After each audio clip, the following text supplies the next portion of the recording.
ईद से पहले खान साहब रिहा होते हुए नजर आ रहे हैं।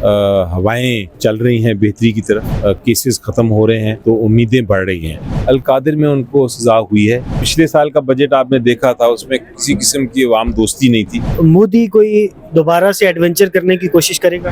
आपके मुल्क के अंदर दहशतगर्दी करने की कोशिश करे, और दूसरा हो सकता है आपका जो पानी है उसको मोड़ने की कोशिश करे।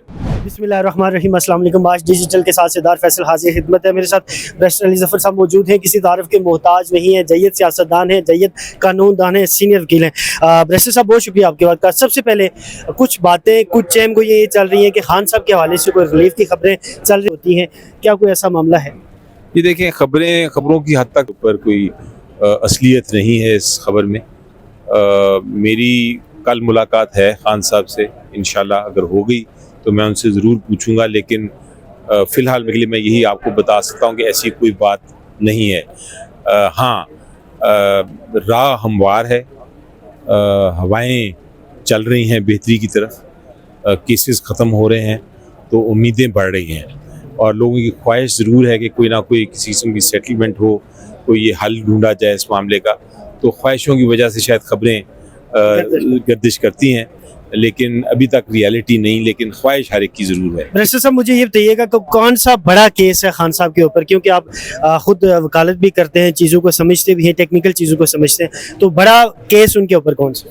देखिए, मैं बताऊं आपके सुनने वालों को कि 4 बहुत बड़े केस अपनी तरफ से बनाए थे जिस पे हर वक्त हुकूमत बात करती थी कि ये है हमारे जहाज़ जिनके साथ हम बम करेंगे। तो उनमें से जो पहले 3 थे, साइफर केस ख़त्म हो गया हाई कोर्ट में आके, सज़ा हुई, नीचे से ऊपर ख़त्म हो गया हाई कोर्ट में। दूसरा इद्दत केस, नीचे सज़ा हुई, ऊपर ख़त्म हो गया। तीसरा तोशा खाना केस, नीचे सज़ा हुई, ऊपर से पहले दिन ही मैं खुद पेश हुआ था, मुअत्तल हो गया सज़ा। तो वो 3 तो गए। चौथा था अल-कादिर में उनको सज़ा हुई है, लेकिन उसकी अपील भी पेंडिंग है, उस फाइल कर दी गई है हाई कोर्ट में। तो उस अपील का भी मैंने जो ये केस देखा है, बिल्कुल ही बेबुनियाद सा, बोगस सा केस है, तो वो भी उसका भी वही हाल होगा जो पहले 3 केसेस का था। तो जब ये 4 केसेस ख़त्म हो जाएंगे उसके बाद कोई मेजर केस नहीं है। सिर्फ एक केस है जो इस वक्त जेल ट्रायल चल रही है, जिसकी उसको तोशा खाना 2 कहते हैं। वो तोशा खाना 2 जो है उसमें भी ट्रायल चल रही है। हो सकता है उसमें भी, क्योंकि जेल ट्रायल से तो हमें कोई इंसाफ की नहीं होती रखो, तो हो सकता है जेल ट्रायल में वो सज़ा दे दें, उसके लिए फिर हाई कोर्ट आना पड़े हमें। लेकिन ये 5 केसेस थे मेन, इसके अलावा और कोई केस नहीं।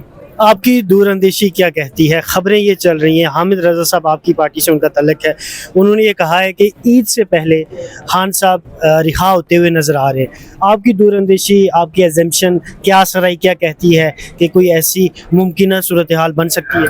मेरी नज़र में तो ये गुजरी हुई कल कोई खान साहब को बाहर आ जाना चाहिए, लेकिन आगे अब क्या किस किस्म के हरबे इस्तेमाल करती है हुकूमत, उसको आप प्रिडिक्ट नहीं कर सकते। उसको आप किसी तरह से, आपके पास कोई वो तो नहीं है कि आप देख लें मुस्तकबिल को।